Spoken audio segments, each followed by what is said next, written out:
Hello മീഡിയോസ്. അപ്പോൾ ഒരു ഹോസ്പിറ്റലിൽ നിന്ന് മരുന്ന് മാറി പേഷ്യൻറ്റിന് നൽകിയ ഒരു അനുഭവമാണ് ഞാനിവിടെ പങ്കുവയ്ക്കുന്നത്. 2 ദിവസം മുന്നേ ഒരു പേഷ്യൻറ്റ് പ്രിസ്ക്രിപ്ഷനുമായിട്ട് എൻ്റെ അടുത്ത് വന്നു.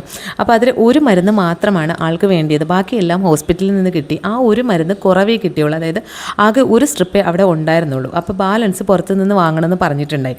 അപ്പോൾ അത് നമുക്ക് ഉണ്ടായിരുന്നില്ല. അപ്പോൾ ഞാൻ ഓർഡർ ചെയ്ത് 2 ദിവസത്തിനുള്ളിൽ കൊടുക്കാമെന്ന് പറഞ്ഞിട്ടുണ്ടായി. കറക്റ്റ് ഞാനത് ഓർഡർ ചെയ്ത് വരുത്തിച്ച് വെച്ചു. ഇന്ന് പേഷ്യൻറ്റ് വരികയും ചെയ്തു. പേഷ്യൻറ്റ് വന്നപ്പോൾ ആ പ്രിസ്ക്രിപ്ഷന് പകരം കൊണ്ടുവന്നത് കഴിച്ച സ്ട്രിപ്പിൻ്റെ ആ ഒരു പാക്കറ്റാണ്. അതായത് മരുന്നെല്ലാം കഴിച്ചു കഴിഞ്ഞു, അതിൻ്റെ സ്ട്രിപ്പുമായിട്ടാണ് വന്നപ്പോൾ ആ മരുന്ന് ഇല്ല, അതല്ല ഞാൻ ഓർഡർ ചെയ്തേക്കുന്നത്. അപ്പോൾ ആൾ ഭയങ്കരമായിട്ട് എന്നോട് ചൂടായി. ഞാൻ മരുന്ന് പറഞ്ഞിട്ട് പോയതല്ലേ, പിന്നെ എന്തുകൊണ്ട് നിങ്ങളത് ഓർഡർ ചെയ്ത് വരുത്തിച്ച് വെച്ചില്ല? ഇന്ന് എനിക്ക് കഴിക്കാൻ മരുന്നില്ലല്ലോ, ഇനി എന്ത് ചെയ്യുന്നു? അപ്പോൾ ഞാൻ പറഞ്ഞു, ഒന്ന് പ്രിസ്ക്രിപ്ഷൻ കാണിച്ച് തരാമോ? പ്രിസ്ക്രിപ്ഷൻ കാണിച്ചപ്പോൾ പ്രിസ്ക്രിപ്ഷനിലുള്ള മരുന്നല്ല ഹോസ്പിറ്റലിൽ നിന്ന് ആൾക്ക് കൊടുത്തിരിക്കുന്നത്, വേറെ മരുന്നാണ്. അപ്പോൾ തന്നെ ഞാൻ അവരോട് എന്ത് പറയണമെന്ന് ആയിപ്പോയി എനിക്ക്. ഞാൻ എന്നാലും പറഞ്ഞ് കാണിച്ചു കൊടുത്ത് തിരുത്തി. അപ്പോൾ ആൾ നാളെ ഹോസ്പിറ്റലിൽ പോയി അവരോട് ചോദിക്കാമെന്ന് പറഞ്ഞിട്ടുണ്ട്.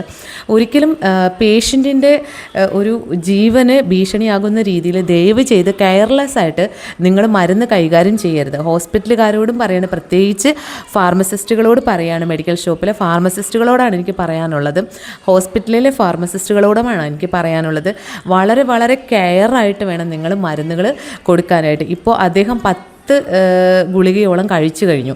മാറിയാണ് ആ മരുന്ന് അദ്ദേഹം കഴിച്ചു കഴിഞ്ഞിരിക്കുന്നത്. ഹോസ്പിറ്റലിൽ നിന്ന് കൊടുത്ത മരുന്ന് മാറി എന്നത് പ്രിസ്ക്രിപ്ഷനും ആ മരുന്നുമായി നോക്കിയപ്പോഴാണ് എനിക്ക് മനസ്സിലായത് തന്നെ.